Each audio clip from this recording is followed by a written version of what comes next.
খ্রিস্টদের বৃহস্পতি সকলকে জানাই একটু খ্রিস্ট শুভেচ্ছা এবং ইম্মানুয়েল। আশা করি আপনারা সকলে ভালো আছেন। প্রভুকে ধন্যবাদ দিই সুন্দর দিনের জন্য।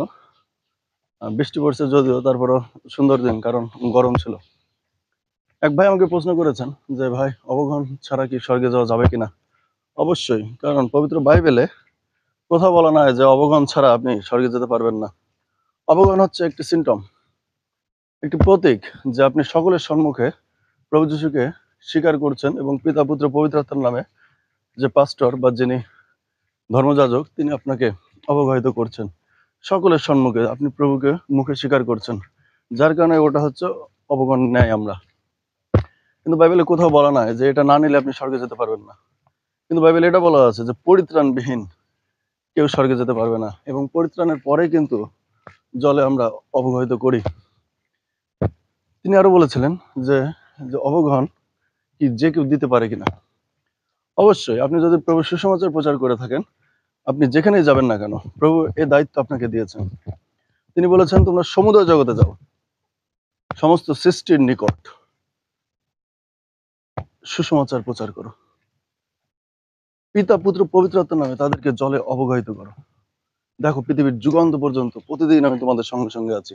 তার মানে প্রভু যীশু খ্রিস্ট আপনার সঙ্গে সঙ্গে আছেন যুগান্ত পর্যন্ত, পৃথিবীর শেষ না হওয়া পর্যন্ত তিনি আপনার সঙ্গে সঙ্গে আছেন। এবং তিনি বলছেন যে তোমরা যাও, সমুদয় জগতে যাও, সমস্ত সৃষ্টির নিকটে, সারা পৃথিবীর সমস্ত সৃষ্টির নিকটে যাও এবং পিতা পুত্র পবিত্র আত্মার নামে তাদেরকে জলে অবগাহিত করো।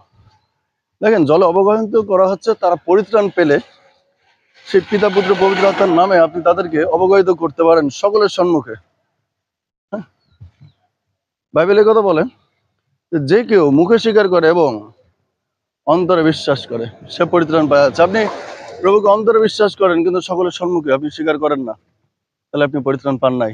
অবগান হচ্ছে সকলের সম্মুখে প্রভুকে স্বীকার করা এবং জলে অবগাহিত করার নতুন জন্ম হিসেবে, যে আপনি আপনার সমস্ত পাপ আপনি ধুয়ে দিলেন।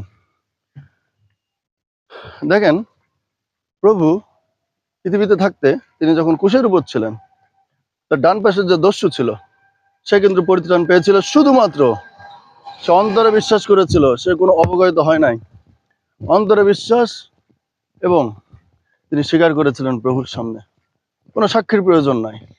তিনি স্বয়ং প্রভুর সামনে তিনি স্বীকার করেছিলেন যে আপনি যখন আসবেন আপনার এই রাজ্যে আমাকে একটু স্মরণ করবেন। প্রভু তখন বলেছিলেন যে অদ্যই তুমি পরম দেশে আমার সঙ্গে উপস্থিত হইবে। তার মানে সেই দিনই সেই লোক প্রভুর সাথে পরম দেশে গিয়েছিল, সে কিন্তু শুধু অন্তরে বিশ্বাস করেছিল এবং মুখে স্বীকার করেছিল। সুতরাং আপনিও কিন্তু এই কাজটি করতে পারেন, আপনার কিন্তু দরকার নাই। আমরা অনেক সময় বাপ্তিস্ম নেই, অবগাহিত হই, কারণ আমরা আসলে এই রীতিতেই অভ্যস্ত। কিন্তু কোথাও বলা নয় যে এটা না নিলে আপনি স্বর্গে যেতে পারবেন না।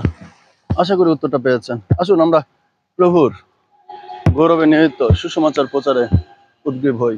ঈশ্বর আপনাদের প্রত্যেককে আশীর্বাদ করুন। ইম্মানুয়েল।